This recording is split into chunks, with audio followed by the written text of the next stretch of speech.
I'm here a few hundred miles away from the studio to install the Netgear Orbi RBK23. Now Netgear did send this over, but it's not a sponsored video, so bear that in mind, and if you do want one, there is a link to it in the description down below. Now I'm installing this for a good friend and someone who's been having a bit of a tough time in the medical world recently. He's doing plenty fine, but he has actually just moved into a new house with absolutely terrible Wi-Fi. So this is Nathan. He is a carpenter by trade and builds what he calls sheds and we call mansions, and has rhabdomyosarcoma, otherwise known as cancer. He is doing fine though. And of course, what's the best way to help out a poorly friend?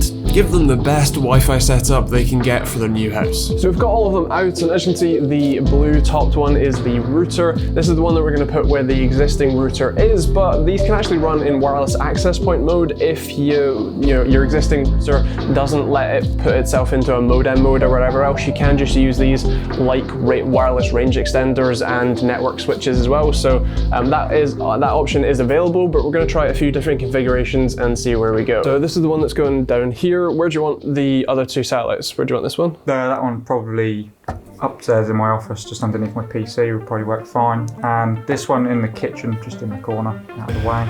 Cool, yeah, I think the Wi-Fi signal is kind of the worst over that side anyway, so we'll give that a shot and see if it actually works.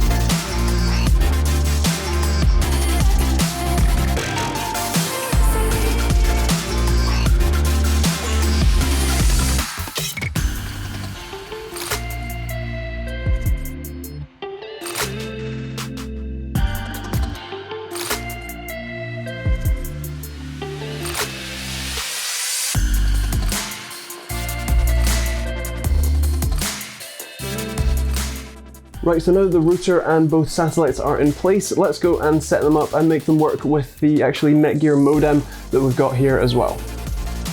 Setting up the Orbi is actually a pretty easy procedure. There's just a couple of menu screens that you go through, basically just pressing next. I'd recommend letting it do a firmware update, and we also had to use a Netgear modem to actually get internet connected, since it's a VDSL line as opposed to straight fiber. But once you do have it set up, it's actually pretty simple, and we should probably go check how well the Wi-Fi signal is throughout the house. Full signal right next to the router. Let's have a check upstairs. No. Still full signal in the office, and the Orbi's set up underneath the desk. Let's have a check in the kitchen. Full signal again in the kitchen, working completely fine. Literally furthest away point in the house, still 4 bars.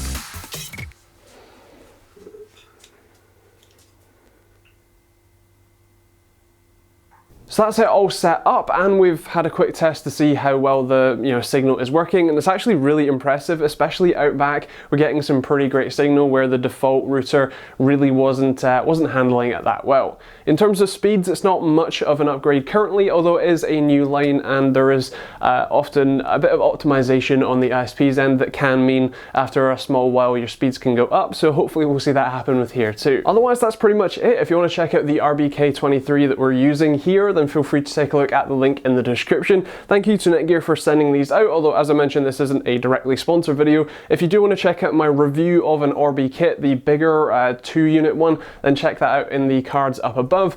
And otherwise, that is kind of it. If you want to support the channel and keep me making these videos on a Monday, Wednesday and Friday basis, check out the links in the description down below. You can see the Amazon and Overclockers UK affiliate links. They don't cost you anything to use, but are a massive help when you do use them. There's also a Patreon if you want to support me directly, or private internet access and Humble Bundle for either a cheap VPN or cheap games that support charities too. You can also check out some other videos over there, and of course, if you're new to the channel, hit that subscribe button too, and also feel free to give Nathan your best wishes in the comments down below. Otherwise, that's pretty much it. Thanks for watching, and we'll see you all in the next video.